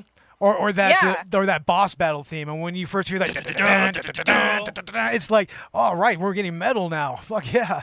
And from what I Yeah, understand, no, they for sure. redid the that song, and it's an even thrashier song now. So hell yeah! What did you think about the soundtrack, Yeah. Megan? I did not use this much of the soundtrack just because, like, as a gamer, you know, I've listened to a lot of other soundtracks, and like I'm gonna cry about Commander Shepard a lot of the time while I'm studying, but it's fine. So for me, it's just like as a very much I'm graphics oriented and I'm audio oriented. Like when I'm focusing on my work, when I'm studying, you know, when I was in college, I'm thinking about going back again. I listen to soundtracks of video games, and this one is one that just isn't so like inspiring. Like the battle music, you put that shit on at 2 a.m. with 2 fucking cups of coffee in your system, you're gonna finish that essay in 30 minutes stat. And for a Definitely. PS1 game, the audio quality is superb. I mean, these tracks It still hold is. up. I like the redone versions of these tracks, but in some ways, the original tracks kind of have a charm to them, and you know, some of the original tracks I even feel are superior. Well, what's great about it is that it works within the limitations of the PlayStation audio chip and everything. It's all generate. It's not like samples that are generated outside. It's generated from that chip. You Right. know, it's all internal. I'm actually glad that they ended up going with the PlayStation hardware. That is actually something that was one of the most controversial thing.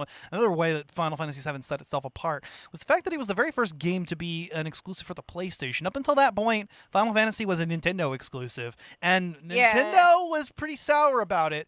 But They were reality chatted was- about that shit. was that the Nintendo 64 used cartridges, and those cartridges had limitations that held back the ambition. You know, the ambition of this project needed to be on I think the discs, and I think that that's what allowed this game to be what it was and to have the cultural impact that it did.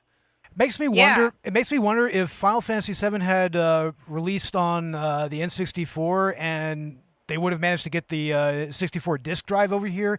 You think that may have actually helped that sell here in America? Maybe. Possibly. I'm actually Maybe. surprised because when this game began development, it was actually originally going to be on the Super Nintendo. This game Yeah. went through Yes. a lot of iterations. It first started out development so there was talks about it in late 93, but the first development started in 1994 for this game. But going back to the audio, because I don't want to skip this because Sure. it's something that I Yeah. definitely want to talk about, and it's something very important to me. So I know that I talk about conventions a lot, but something that I love so much about this game and its cultural impact is there is a whole, usually most of the time, it depends on the convention that you're going to, but for example, the one that I've always gone to is San Japan. There is a whole 3-hour time period set aside where they have an orchestra, like a, what is it called? Orchestra or a symphony remake or play, or they're the orchestra that actually created the soundtrack with the developer, come out and they play the soundtrack for you. And it's something that you buy tickets for, almost like a concert. They had one for Final Fantasy VII, and it like walking by it, because I didn't get a ticket for it.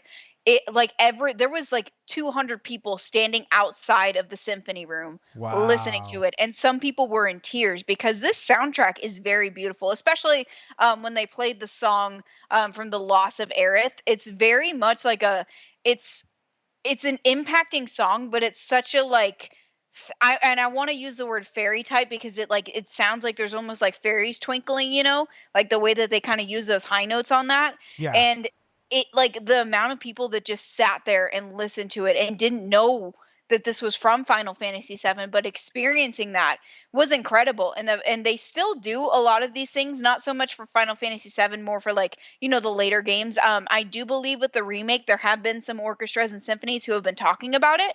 And I would love to see that as an adult and take my husband to see that. Even though he's never played Final Fantasy games, I think it's something that he, as a gamer, would be interested in, because soundtracks are a very, very important part of a video game, right? 100%. It's just like a movie. It's like the corn chasing song in Interstellar, right? That is one of the most beautiful and ethereal songs in soundtrack history, and Yeah. it still resonates to some people this day. Like, you get a feeling when you hear that song. Yeah. And I love that this soundtrack, with its capacity, and with the capacity of a 1997 game, mind you, like you're over here hearing da da da da da da from fucking Zelda, and you're over here fucking sobbing your eyes out about fucking Aerith, like it has an impact. And I don't listen to a lot these days because it makes me like stressy depressy, because I'm like, fuck Aerith. Definitely. But I will listen to some of the songs on the soundtrack when I'm working and just remember like the artistry that is brought forth in this soundtrack, and I just absolutely love it. Well, there's also the soundtrack in Midgar. Like, I mean, there's some real classic tracks from that particular region, like dan dan dan dan dan dan. Under the Rotting Pizza. Yeah, that's a fucking fantastic song. Yeah, Yes. the Turk theme, that actually is throughout the rest of the game, but it starts in Midgar, Yeah, the Turks theme, it's like this just very subtle with like just a hi-hat. It's almost like and this. it sets the tone. It really did. It set the tone for like what they thought a video game soundtrack could be. And this game really does create kind of like a blueprint for how things have emerged over time. And it's like when you watch sequences of games, especially like as like I go into like analytics of thinking about like gaming and soundtracks and stuff like that. And this is something that I talk about with one of my friends a lot in length. I just get so brought back into the fact that like there's moments in this game where you're just sitting there chilling, you're fucking farming chocobos and raising your chocobos, and there's just this cute little soundtrack in the background, and you wouldn't have a lot of that kind of stuff in today's games without like moments like that where you just have that little hi-hat and it's just something where you're like I'm having a good time. Like, it's just one of those things, and you don't get tired of the soundtrack either. You know what? Yeah, I really, really love the Chocobo theme. It's just so uplifting. Yeah. But Yeah, also it it is. kind of has that, it evokes the imagery of a farm, kind of. It kind of almost sounds like a backwoods country kind of song in the context of this world a little bit. Yeah, every track in this game, I think, totally fits the situation. You were talking about the Aerith one, when she dies. That one really hit me because I like how she dies and you're playing like the really sad, depressing music all across the boss battle that follows. You don't even get your badass like boss battle music. No, you just continue to feel the somber. And so it's like while you're fighting this boss, you're still grieving. Yeah. You still feel their grief too. Yeah, that's something that you don't really see a lot in modern games too. They always bring it up in conversations, or you can talk with your NPCs and it's like, oh yeah, I miss them. Like, a good example, a great example. I don't know if either of you have ever played Gears of War. Not really. But the fight after Dom crashes his truck into the main part of the system and it blows up and Dom is dead, you can kind of hear a similar type of soundtrack in Gears of War, and it's, oh my god, you like for the rest of the game, it's like you feel that loss and that somber, and I don't get a lot of that in modern gaming. But I love that they did that, because it's like you really like you said, the developer really wanted to take this experience and show his loss and his grief, and the fact that they were able to pull that off in a fucking soundtrack in a boss fight while still feeling like you're Billy Badass out here swinging your goddamn sword. I love that shit. Here for that shit. 100%. Let's go, baby. Let's go. Yeah. No, I've been listening to the soundtrack a lot lately, both the original and the remake, because they're both just phenomenal. I think that the audio is fantastic in this game. The graphics, well, again, might seem a little bit dated by today's standards. The field models are kind of derided for being a little bit blocky, but they also evoke that typical super deformed style that was prevalent in the Final Fantasy entries before and after this. Yeah, and the battle models are great. I will stand by the character models, the blockiness and everything. I mean, it's a very unique look, but it's also kind of representative of the limitations of its time. I mean, this was Square's first 3D game. This was their first one. And you can buy this shit on fucking vinyl, guys. Yeah. Oh, really? Doesn't It's on surprise vinyl? me, yeah. Yes. Oh, damn. It's man. hella expensive. It's $120, but fucking full send. I want to buy that shit right now. That's amazing. Hell yeah. From what I can understand, you can buy little figurines of the in-game models of the Final Fantasy VII characters, and they're totally blocky and everything. But yes, you can. Yeah, it's a very unique look for its time, and I think that they did the best that they could, within the limitations of the hardware, and also with their inexperience. Hell, it's just iconic. It's so iconic that there's a mod for the remake that demakes the characters into the original. I wish they would have gone with the battle models over the field models still, but even so. I think it's just a sense of just nostalgia. Yeah. Oh, definitely. That's really awesome. And the character designs. I mean, say what you want about the graphics, but the artwork done by Nomura himself, those designs are just so fucking good. They're timeless. These are timeless characters, man. Like even all the way down to Red 13 and Kate Sheath and Sid. Even it's like you look at that and it's just like they fit within the world like perfectly. Yeah. By the way, what are you guys' favorite party members? Oh, I remember my OG party, like the one that I built up hardcore, was Cloud, Vincent, and Sid. Cloud, Vincent, and Sid. Yeah. Sid is a great character. I tend to keep going back to Cloud, Tifa, and Barrett. Yeah, those are my three: Cloud, Barrett, Tifa. I mean, after Aerith dies, when I had Aerith in my party, I constantly used her because I wanted the healer position. Also, I wanted to make the most use out of her. Plus, I was trying for those affection points in that particular playthrough. But Cloud and Barrett, god tier characters. They have great stats. Yes. Sid and Yuffie, also great characters. Aerith, while you have her. I just love Cloud a lot, okay? Like, it's like, for me, I still do this to this day. Like, once I find a dynamic that works, I don't fucking change it.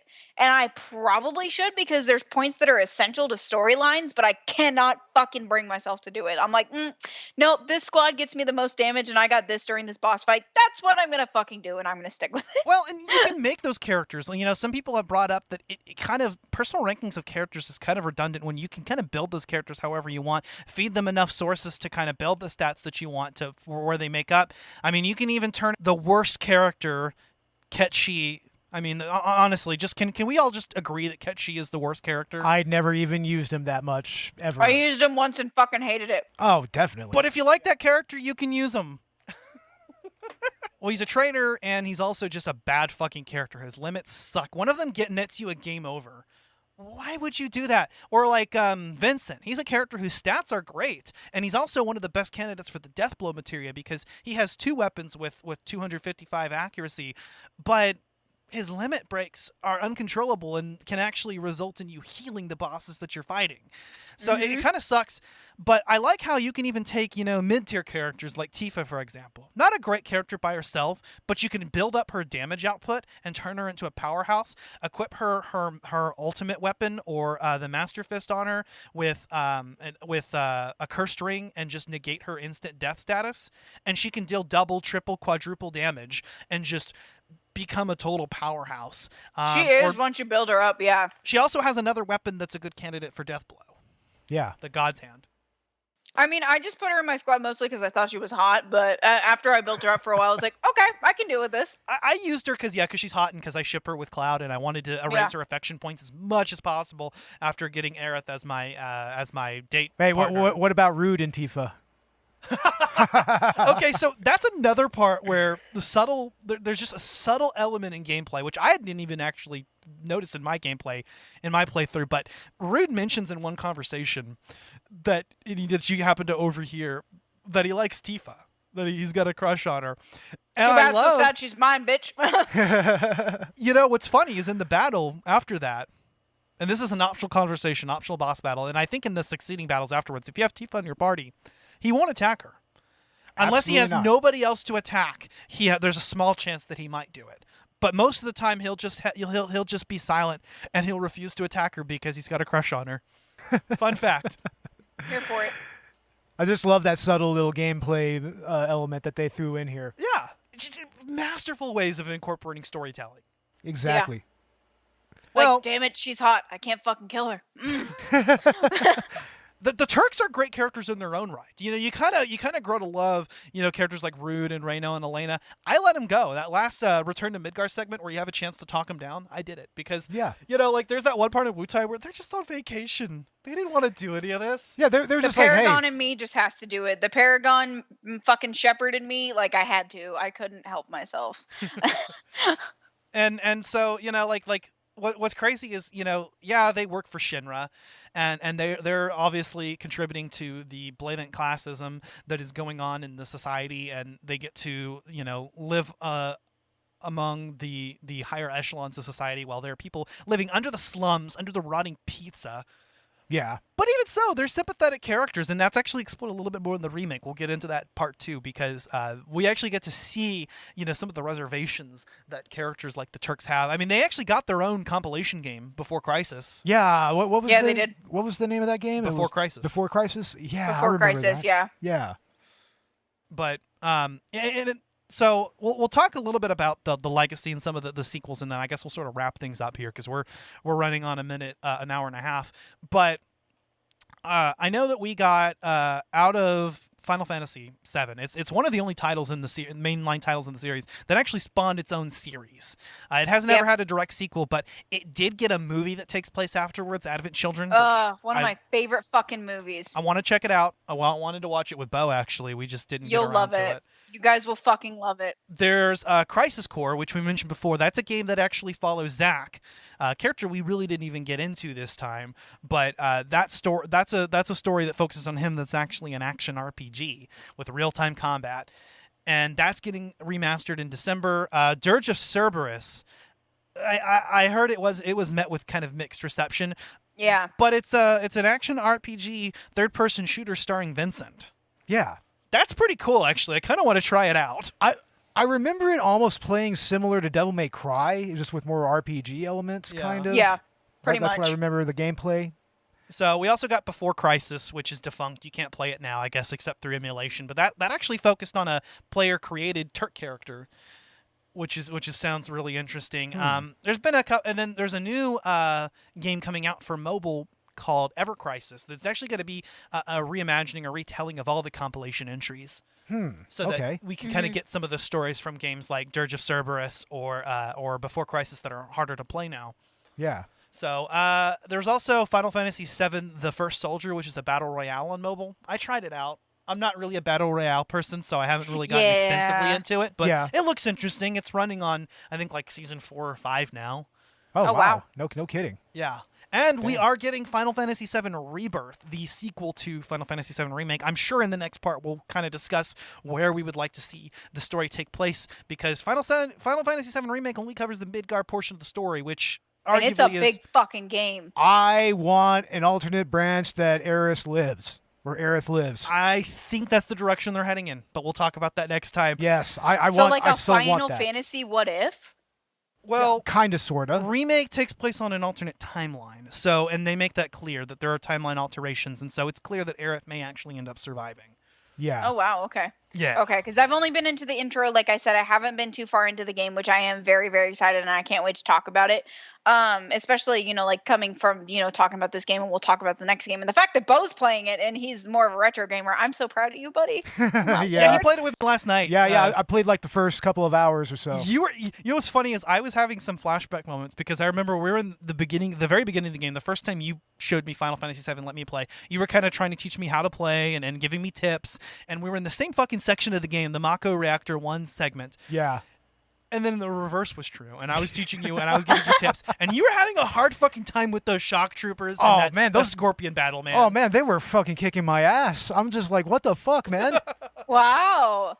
It's That's like- so cool though. And I actually have been talking with Alan about wanting to play this, and my brother-in-law actually. So my brother-in-law and Yubo are like the same person. Like he's very much a retro gamer. We've been talking about buying him a Switch with the retro SNES controllers, because we got him a SNES. Yeah. So like I want to get him more into like current gaming, especially because like I want him to play the titles that I'm playing, and I've like invited him over to the house. I'm like, hey, like come watch this. Like I really think you're gonna appreciate it as like a gamer and all of that. And like I really want to play this for Alan and my brother-in-law, just so they can see like their game, like a game like this, like coming forward to the future, and like being able to like show them how to play it. Because that's something so exciting for me. And I'm sure, of course, Beau, you haven't been on the podcast with me before, but this is something that Alan and I do. And it's his last week of college this week, so that's very, very exciting. Oh, nice. So we're going to be getting back into like gaming together. So like one of our favorite things to do if we're not watching like Lord of the Rings or we're not watching a TV show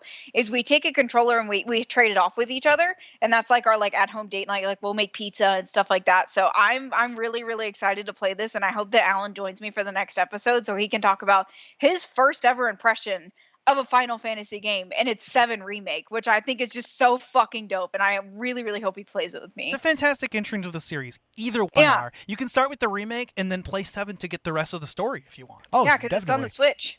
Yeah. So you can play Final Fantasy VII on the Switch. I played it. It's a decent port. It's also on PS4. You can get it on PC. Practically any console. You can even There's get even it a on mobile version. Yeah, there's iOS. You Yeah. can get it on iOS. Yeah. You can get it on iOS, although I heard it's not a great port in that it had. Well, It's not. like it was originally, but like it hasn't been updated in years. Oh wow. Yeah, so, yeah, like, it's not great. The aspect ratio hasn't even been fixed for Aw, modern what? devices. It's Yeah. like trying to download iOS 16 on an iPhone 6. It's just it doesn't work very well. Yeah. It's not great. Yeah. So I don't recommend that port necessarily. Not that I have actually tried it, but from what I've heard, but it hasn't been kept up. The developers aren't supporting it anymore. But do play the Same thing Switch with Anthem. version. This Anthem. game and Remake and also other games like Final Fantasy 15 are all a part of PlayStation Plus extras. $15 a month, and you can get access to a bunch of games that range from $20 to $60. Totally worthwhile purchase. I mean, and you can cancel it when you're done with the games, but you may find that there are more games. Yeah, and there's a trial period. And that's something I know we haven't really talked about it recently, but it is something that I did want to talk about in this season, especially as we're going into games that are exclusives and things that we've been talking about coming into the season is, guys, I definitely think this is something worthy to invest in, especially if you're wanting to branch out and like expand your horizons. You are getting to play games like Horizon. Speaking of, just using a little bit of nameplay there. But I've been looking into it because I personally have been, not so much doing that and playing games on disc. But to just, like go out and see like games that we've been talking about, or maybe other podcasters or streamers are talking about, it's definitely something worth looking into. We didn't mention this during the news segment, which I'm sure everybody knows by now, but the PlayStation 5 has increased by $300 from market price. So just a pro tip for everybody wanting to pick up this game, because this game is almost 70 fucking gigabytes. So that's a lot of capacity on your PlayStation. 1, make sure your hard drive is working well. 2, go to a licensed person or entity that can clean your shit. Cleaning your PlayStation makes all the difference. Yeah, this game overheated, or sorry, I want to say Remake actually overheated my PlayStation a couple of times. Not as bad as other games do, though.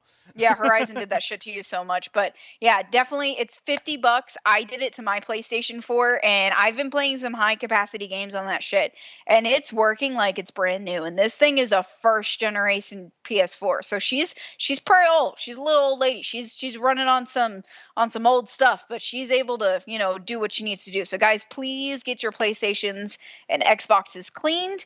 And I definitely wanted to bring that up in this episode because I think, especially as we're coming forward into the season, we're talking about a lot of PlayStation games. This is something that I highly, highly, highly recommend you do. It's a great worthy investment, especially if you want to have more longevity in your system, and especially because PlayStation doesn't know how to keep continuing to make fucking shit for the market, and I still can't find a PS5.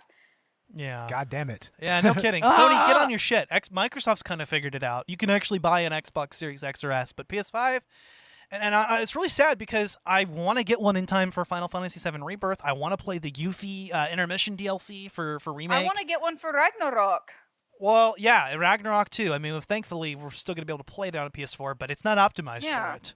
Yeah, and that's something that's really depressing for me. And I did talk about this, and I mentioned that I would talk about it from TikTok and on the podcast as well. Is I really, really, really wanted to see, if not a Final Fantasy edition, because I thought that would be super cool. Like, I want an exclusive edition PlayStation. And the fact that they're not able to bring that to the market and be able to give that and get like an engraved one or get a different cover plate, none of that is available because they just can't produce the PlayStations, and I'm really, really upset by that. I know that the industry is suffering and that there's a problem because of the economy getting the parts, but hey, if Apple and Microsoft can still deliver products, Sony can too. I will say that the only times I've ever seen a PS5 like in the wild has been at pawn shops. Like, both times I've actually seen a PS5 in its physical form has been at a pawn shop. Never at a Walmart, never at a Target. Not at Best Buy. Not at Best Buy. You have to be on a waiting list with Best Buy. What the fuck? I finally got the email that I could actually that I could purchase a PS5 from Sony, but I'm broke right now. Damn it! It only took like a year. I was on the email list and I decided to skip it because we got Alan a Xbox Series S for his graduation present. So that was something that we kind of went in and did instead. But I definitely want one, and I definitely want to be able to play Rebirth on it and play, all the new games on it. But we'll see what's going to happen. I'm definitely not happy with PlayStation right now. I will say that. Well, alrighty, folks, we've gone on long enough. Beau, let's go ahead and get into your final thoughts on Final Fantasy VII. It is quite possibly the most paradigm-shifting game that was ever released. Like, this side of, like, Doom, Yeah. I mean, it brought JRPGs to the West and actually made it cool, Mm-hmm. It was a very niche kind of nerdy thing before, but, like, when that came out, you started to see people really get into stuff like like the other Final Fantasies and also other PlayStation era RPGs, which is just my jam. Just PlayStation RPGs are just my jam. Suikoden, what's another one? Eco, yeah. What is it? Shadow of the Colossus. Yeah, Shadows of the Colossus. Yeah, those are good games. Those are PS2 more than anything, but yeah. But also, Legend of Dragoon, Legend of Legaia, Azure Dreams, it pretty much opened up the door for all of that to come here and actually be viable. We even got around that time we even got re-releases of games like Lunar Silver Star Story and everything, and you also had stuff like Star Ocean and Saga Frontier. Final Fantasy VII opened the door for all of that. And that legacy is still being felt today, I'm going to tell you the truth. RPGs nowadays, without turn-based combat, to me, it just doesn't feel the same. It seems like every RPG nowadays is just an action RPG. But this style right here, it's just so classic. It's so accessible. The battle system, anybody can get into it, And, the story is just, it's heart-rending, You feel every painful moment. You feel every joyful moment. And even to this day, it still elicits that response from me. It's why to this day I'll still go back and I'll play it and I'll just sit there and grind shit out. It's just still a fun game to put on and a fun story to experience, and there's so many different ways you can experience it. Hell yeah. You know? So that's why I feel that this is a game that's important to me. It was very important to my formative years, even influenced by politics to a degree. You know, like the left-wing angle, it influenced my politics there as well. So, I mean, there's a lot of me in that game. Hell yeah. That's what I kind of feel like. That game is a huge part of me, personally. So, What about you, Megan? I can agree with that, and I respect that, and I really, really like that you said that. That's really awesome that this game is very much monumental to you, because I know that you've never been on podcast episodes with me, and this is I think our first episode together. I believe so. Yeah. I haven't ever really gotten to know you outside of just hearing about Collateral Cinema. So that's cool that that there's a game that kind of ties people together like that. For me, Final Fantasy VII was a huge part of my childhood, as much as any of the games that have been released for Final Fantasy, and I love the entire universe, if I can put it into a context of Final Fantasy. And it's a beautiful, incredible game. I feel like it really set the blueprint for a lot of things that we're seeing today. And it's very much a very heart impacting, like you said, story. And it's such a beautiful game. And I think it's something that can be told throughout generations of people and of gamers. And going into, talking about the next episode, I'm really excited to see, the resurgence of the Final Fantasy kind of universe here, kind of come forward and bring forward new gamers and old gamers alike. It's something that can, unite all of the gamers together that have played this series. And I love that. And I love all of the characters in this series. I still talk about Cloud to this day and his big old fucking Buster Sword. I love him. and I can't wait to see, more about Final Fantasy VII outside of Advent Children, because I never really got to talk about that in this episode. But in the Final Fantasy VII universe of itself, Advent Children was beautiful. And I just love that we're being able to talk about this today and that there's more coming forth. And I can't wait to see how they're going to tie in that stuff to the future. I have a proposal for you regarding Advent Children. Stay tuned after the episode. Okay. Yeah. Also, I'm going to say this. Final Fantasy VII, this is going to be pretty much the doom of RPGs, in that it can just infinitely be ported to all... It's going to be ported over and over again for generations. I mean, yeah, it is. Skyrim. Yeah, like Skyrim, pretty much. It's the Skyrim of JRPG. Yeah, there you go. Yeah, it's just going to be continuously be ported. The GTA 5. Yeah, it's going to be ported over and over again in ad infinitum, probably. Probably. There'll be a time where you're going to be able to play that shit on a fucking... implant in your head. Play it in your head, but play it on a fucking smart refrigerator or something like that. They found a way to play Doom on that shit. They can find a way to have Final Fantasy VII on there. Yeah, no kidding. I stand by everything that you guys said. I think that this game is not only important personally, this game is important to gaming. This game is important to dare I say, parts of our general culture. I want to say, as gaming is a form of escapism, having something this monumental from 25 fucking years ago really set the bar. I mean, I've heard even among, Final Fantasy plots, this one really stands out. It kind of goes beyond the get the crystals plot line. I mean, this was actually planned out. Nomura and Sakaguchi and everybody else that worked on this game did a phenomenal job. And absolutely. I think this holds up. I think that this will outlive any infamy that Nomura has gained from the Kingdom Hearts. Oh, yeah. I believe that this game is still important, still relevant today, holds up extremely well. You need to play it. In fact, in part 2, we're going to explain why you need to play both this and the remake. They are both games that are completely different, and they both need to be played. And I think that, go ahead and if you've gotten through this entire spoiler episode and you haven't played Final Fantasy VII, go play it. I recommend the Switch port. It's great because you can take it wherever you go, and it's actually a good port of the game, and it even has some neat features that make, some that make the game a little bit easier to play. And if you're a collector and you don't have this in your collection, what are you doing? Oh, you need to track down the physical copy of this game if you collect. It's essential. Yeah, so there is a reason why this is the most critically acclaimed game in the series. There's a reason why this lists as number 1 on a lot of people's lists. There's a reason why this continues to be sold alongside its remake. Yep. Square actually continues to release digitally both versions of the game, so that actually really that's says something to say. Yeah, that says something about this game. But guys, if you enjoyed this episode, please leave us a 5-star review on Apple Podcasts or feedback on your platform of choice. You can find Collateral Gaming wherever you get your podcasts. So happy to be starting Season 5 with you guys. This is going to be a fantastic season. Beau's actually going to be involved with this somewhat, with certain projects, and we're going to be doing more collaborations between Collateral Gaming and Collateral Cinema. Speaking of, what's coming up very quickly? Season 6 of Collateral Cinema is coming up, and we are starting the season off with an all-time classic disturbing movie, The Human Centipede first sequence. Oh, no! Oh, yeah. Hey, that's the tame movie in the trilogy. That's the tamest one, honestly.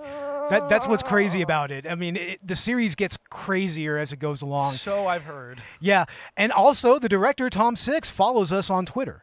As well. No way. No, yeah, he follows us on Twitter. Yeah. So Tom, if you hear this, it's like, check out our episode. I mean, and they need to release his movie, The Onania Club. They really need to release that. Yeah.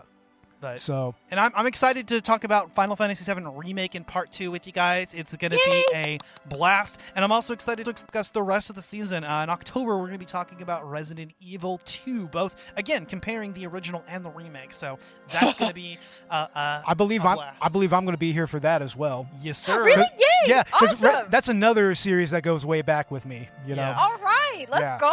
If I can actually, this is all news to me. What the heck, man? If I can actually get to playing the remake on my PS4 without it overheating every 30 minutes. Yeah. Get your PlayStation clean, my guy. Yeah, I need to at least come at it with some condensed air. Compressed air, yeah. Compressed air.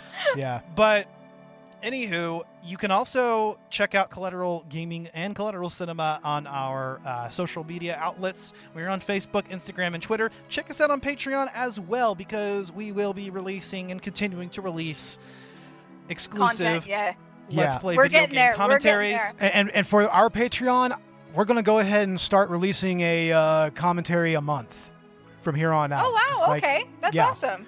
It's like, I mean, we've really kind of neglected the Patreon a little bit, so we're going to start kind of putting a little more... Yeah, we're going to start putting a little more emphasis on that. I'd like to continue working on ours. I mean, ours is a little bit more episodic, so we can definitely do something monthly with that and continue on board with it. I'm also, I haven't really talked about it, but I'm also on TikTok. I do talk a lot about our podcast on TikTok and, just kind of get into things, talk about my things with games. I talk about a lot of recommendations and stuff like that, and I definitely promote both of us a lot. So check me out on TikTok, and I will definitely shout any of you guys out if you really want me to. And going into Season 5, thank you guys so much for being with us for this amount of time. We love all of you guys so much, and we love whenever you guys connect with us. So it's super, super awesome to be able to continue this and just keep on talking about all the shit we love to talk about. And I'm so excited for this season. Hell yes. Hell yeah. Well, guys, this has been a super long episode. I hope I haven't forgotten anything. That being said, I'm Ashley Chancellor. I'm Beau Maddox. And I am Megan Gomez. This has been Collateral Gaming, and we are out.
Collateral Gaming is a Collateral Media podcast. All music and game clips are owned by their respective creators and are used for educational purposes only. Please don't sue us. We're poor.